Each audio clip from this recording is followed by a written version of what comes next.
Hi friends, welcome to NT recipes. நாம இப்ப பார்க்க போறது வாழைக்காய் பஜ்ஜி.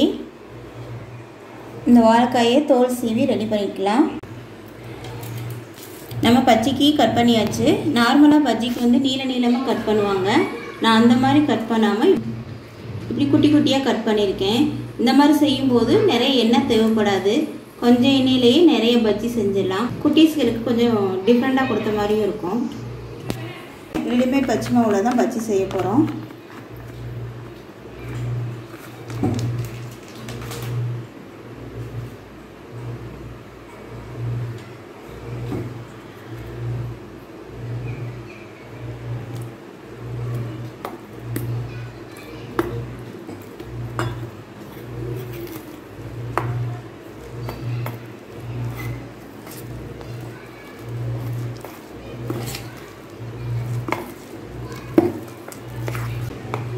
நல்லா கட்டி இல்லாமல் கலக்கி விட்டுக்கலாம்.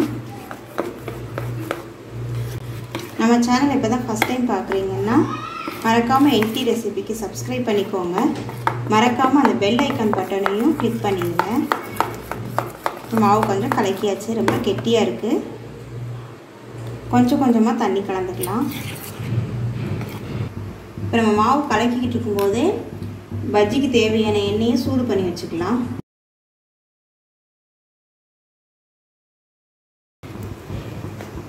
நல்லா எண்ணெய் சூடாயிடுச்சு.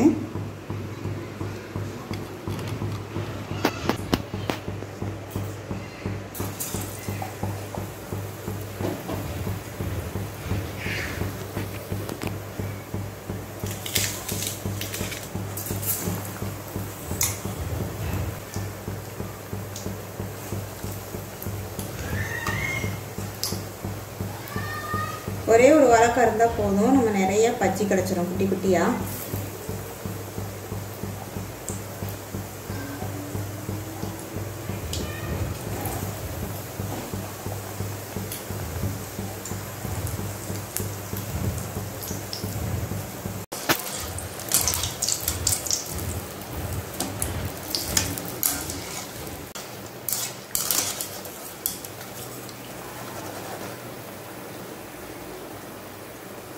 பஜ்ஜி ரெடி ஆயிடுச்சு. அப்படியே எடுத்துடலாம்.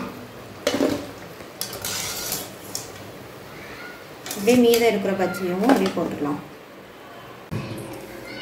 நல்லா சாஃப்டாக குட்டியாக இருக்குது பாருங்கள். இப்போ நம்மளோட பஜ்ஜி ரெடி ஆயிடுச்சு.